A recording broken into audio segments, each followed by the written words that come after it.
Welcome to steno ज्ञान point. दोस्तों आपके यूट्यूब चैनल स्टेनो ज्ञान पॉइंट में आपका बहुत बहुत स्वागत है। दोस्तों इस वीडियो के माध्यम से आपके लिए लेकर आए 80 शब्द प्रति मिनट की एडिटोरियल डिक्टेशन। दोस्तों डिक्टेशन की पीडीएफ अगर आप प्राप्त करना चाहते हैं तो वीडियो के डिस्क्रिप्शन में दिए गए लिंक को फॉलो करके आप वहां से प्राप्त कर सकते हैं, या फिर हमारे टेलीग्राम ग्रुप को ज्वाइन करके वहाँ से भी आप डिक्टेशन की पीडीएफ जो प्राप्त कर सकते हैं। और दोस्तों डिक्टेशन अच्छी लगी तो वीडियो के लाइक बटन को जरूर प्रेस करें, और अगर आप हमारे चैनल पर फर्स्ट बार विजिट करें तो हमारे चैनल को सब्सक्राइब और शेयर करना ना भूलें। साथ ही बेल के आइकन को प्रेस करें ताकि आने वाली ऐसी ही महत्वपूर्ण डिक्टेशन से संबंधित वीडियोज के नोटिफिकेशन आपको सबसे पहले प्राप्त हो सके।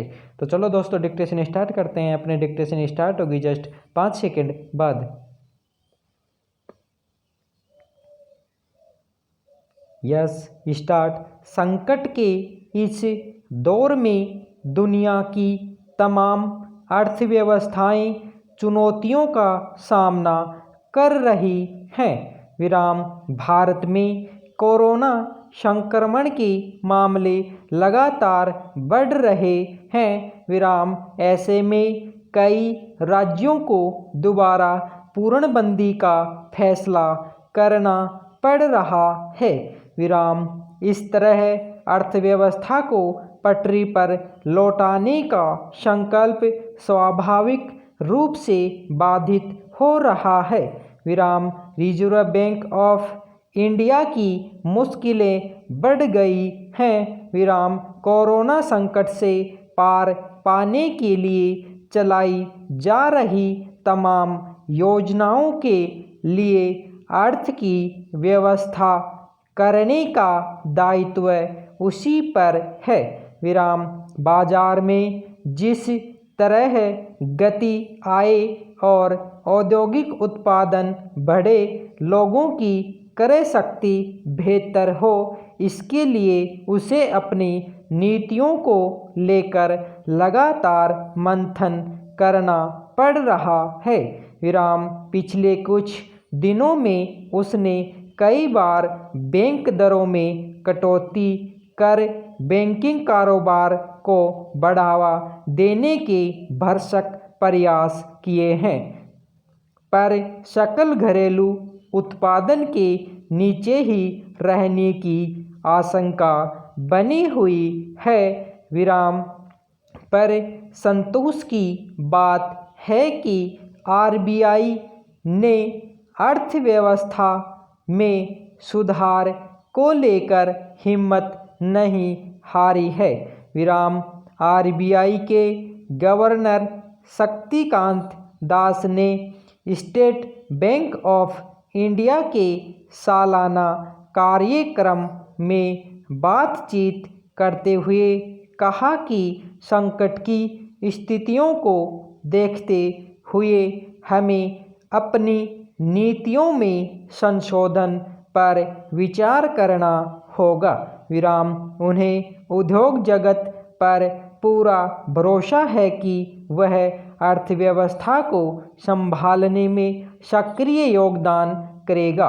विराम अपनी बातचीत में उन्होंने इस संकट काल में उद्योग जगत के उत्साहजनक प्रयासों की सराहना भी की। विराम पैरा दरअसल सरकार को सबसे अधिक भरोसा उद्योग जगत पर ही है, क्योंकि जीडीपी में सबसे अधिक निर्णायक योगदान उसी का होता है। विराम पर पूर्णबंदी की वजह से खासकर छोटे, मंझोले और सूक्ष्म उद्योगों पर बुरी मार पड़ने के चलते रोजगार और अर्थव्यवस्था की गति पर सबसे अधिक दुष्प्रभाव पड़ा है।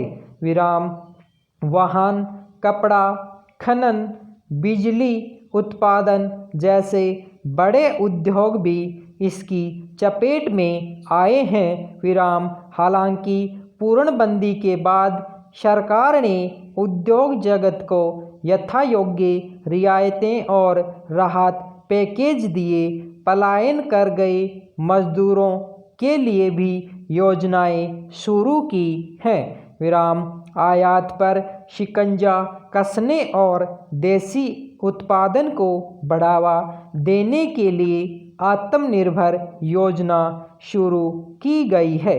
ताकि घरेलू बाजार को बल मिल सके। विराम पर वे सब अभी तक अपर्याप्त ही नजर आ रहे हैं।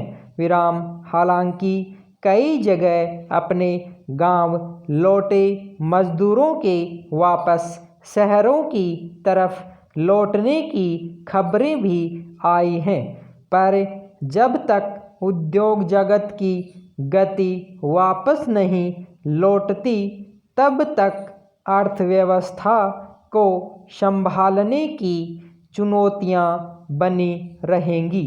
विराम पैरा आरबीआई गवर्नर बेशक नीतियों में परिवर्तन को लेकर लचीला रुख अपनाए हुए और बैंकों को उत्साहित करने का प्रयास कर रहे हैं, पर इसे संभालना आसान नहीं रह गया है।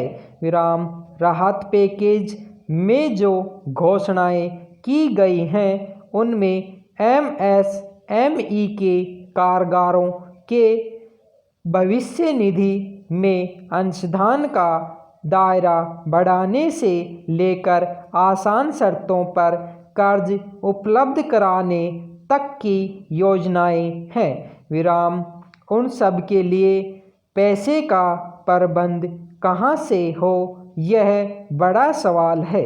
विराम राजस्व घाटा पहले ही चिंताजनक स्तर पर है। विराम कारोबारी क्षेत्र में मंदी का दौर कोरोना संकट से पहले से चला आ रहा है, जिसके चलते बैंकिंग क्षेत्र में सुस्ती है। विराम एनपीए बढ़ता जा रहा है तो बैंकों की बहुत सारी आरक्षित पूंजी भी प्रवाहित की जा चुकी है। विराम ऐसे में यह हौसला तो अच्छी बात है कि अर्थव्यवस्था को संभालने के लिए सारे प्रयास हो रहे हैं, पर यह किस हद तक संभल पाएगी, यह प्रश्न अनुत्तरित है। विराम धन्यवाद।